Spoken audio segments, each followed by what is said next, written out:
Yeah, it's not been confirmed. Um, I do part-time work with the census people, and they haven't even told us that it's going to take place on a certain date this year. But it's supposed to take place this year. So you can imagine that the issue of numbers is always affecting researchers and people who use the research reports. Okay? And another thing was, in this research, I mentioned first generation, second generation, and asylum seekers, refugees. These were the three kind of cluster groups that we were looking at. I hope so.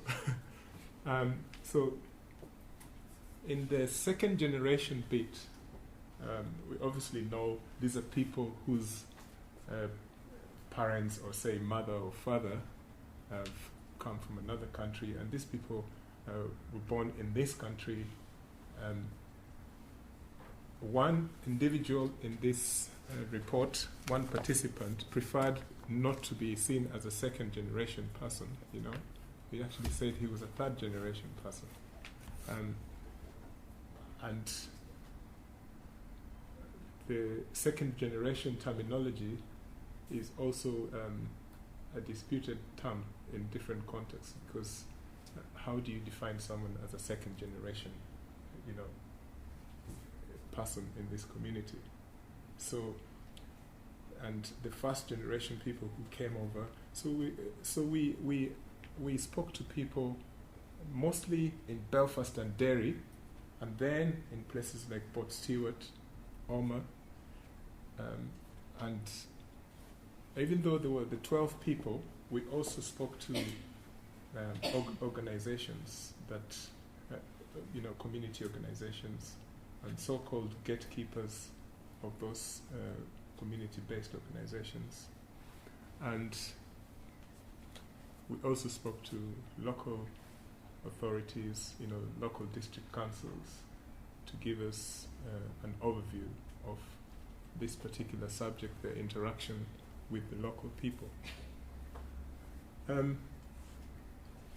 Having said that,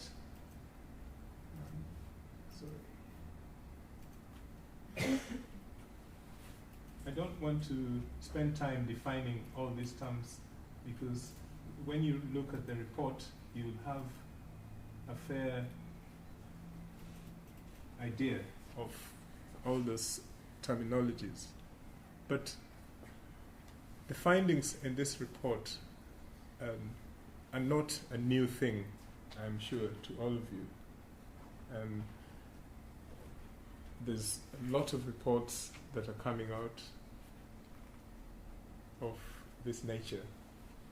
The difference could be critical, though. And one of the things about this report was that people seem to say that they were integrating very well. And I'm not saying this to have smiley faces here, no. In fact, to the extent that some people were integrating so much that they actually thought they were Northern Irish or Irish, to that extent. In my deliberations, my meetings with these people, most of them were highly qualified and didn't have jobs that were commensurate to their qualifications. And it has been said in some reports, as far back as the 90s, when the PAREC report was being released, the PAREC report, the issue of transfer of skills from your country to this country is always a controversial one, because some of the people that we spoke to they were seeming to say that even though their qualifications were high, they could not compete in the employment market with these qualifications. And some were just saying that if they were even back in their home countries, maybe a similar situation would occur. I can say this authoritatively, that I come from a country, Kenya, where at the moment, even though we've just had a new constitutional situation, we have a new constitution, but that doesn't mean the constitution has caused a revolution, you know. What happened was, in say, for example, the issue of employment, and this is in comparison to what's happening to immigrants here. If you have certain qualifications, and this is a qualification that you need to use in the employment market in a certain province in Kenya, there's a likelihood you might get the job. But because of the nature of ethnicized politics and recruitment, I wouldn't get a job in that province, and they wouldn't get a job in the province where I come from. And so I think in this research, some migrants were saying that even if they were back home, the situation would be similar. So it's a universal problem. So whereas they're facing challenges here, they might face the same challenges back in their home countries.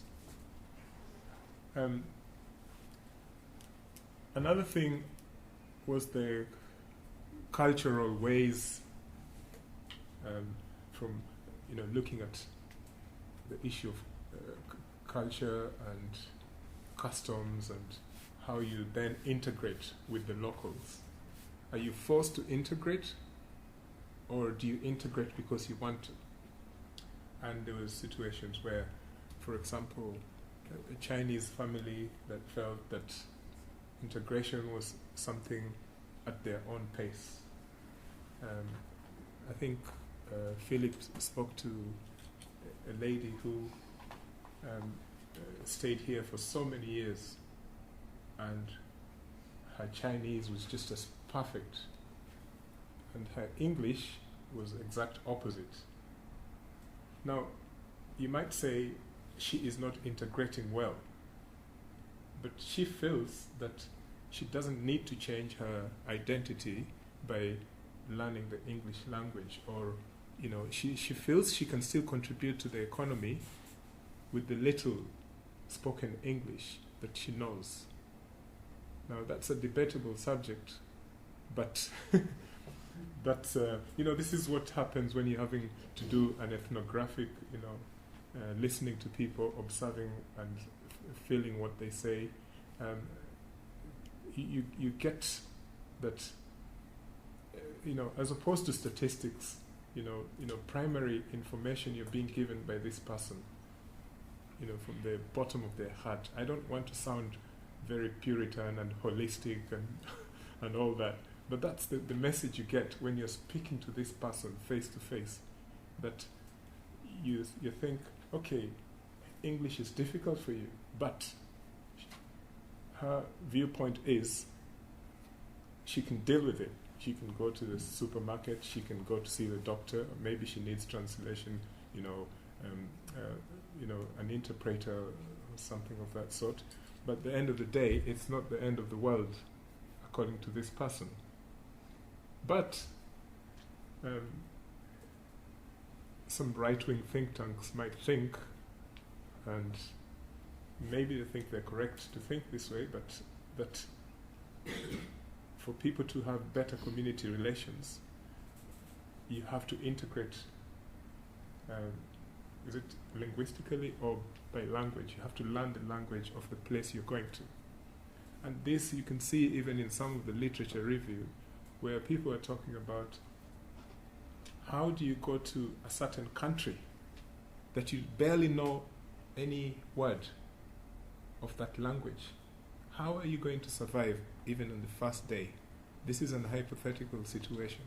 If I went to Saudi Arabia and I couldn't say even hello, what do I expect of the Saudi Arabian government institutions or commercial enterprise So it's a situation about integration, but that some of the participants emphasized that they didn't think that changing their language was as important, learning a new language as the top of their list. They didn't feel that was on the top of their list, but they felt that it was a good thing to do.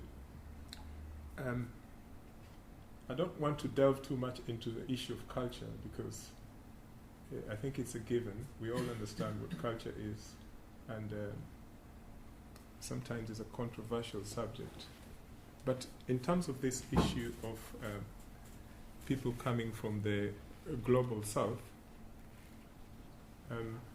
I think even Darren Ferguson will tell you, with his music industry, that music and media, by the way, that the issue of culture and cultural diversity brings a lot of richness to the culture of Northern Ireland. And this has been very obvious in the last 10 or 15 years.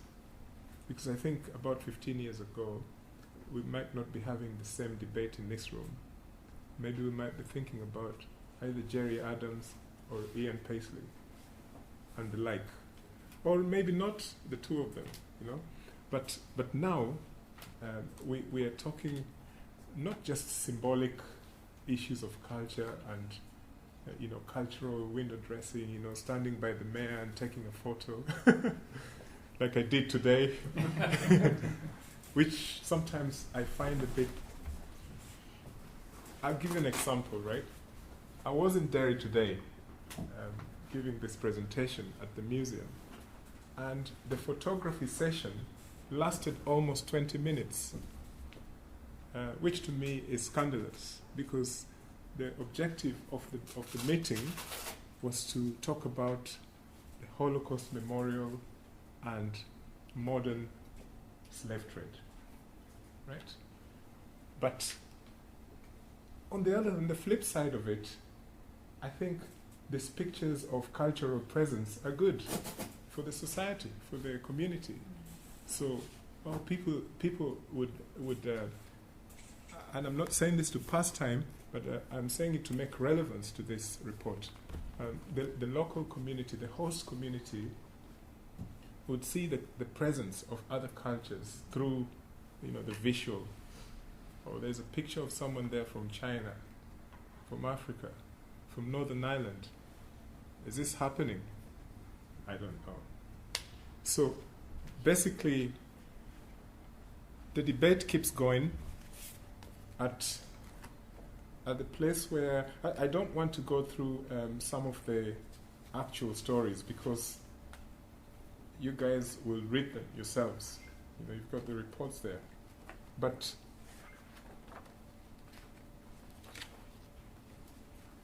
on the issue of discrimination and racism. No, but before I go into that, I wanted to speak about the comparative situation, especially as it links to refugees and asylum seekers, two different things. The UK is not one of the top countries, or Northern Ireland or the Irish Republic, are not one of the top countries in accepting refugees or asylum seekers in terms of numbers. I think it is down there around number 8 at the moment. These numbers keep shifting. I think Pakistan is at the top of the list with over 1.8 million refugees and asylum seekers. You've got Iraq. A few years ago, you've got Iran, which has been competing with Syria, and Syria, obviously, because of the Palestinian situation. So, if you go to Africa, the reality is the same. For example, Kenya, where I come from, refugees from Democratic Republic of Congo, Sudan, Somalia, the whole of that region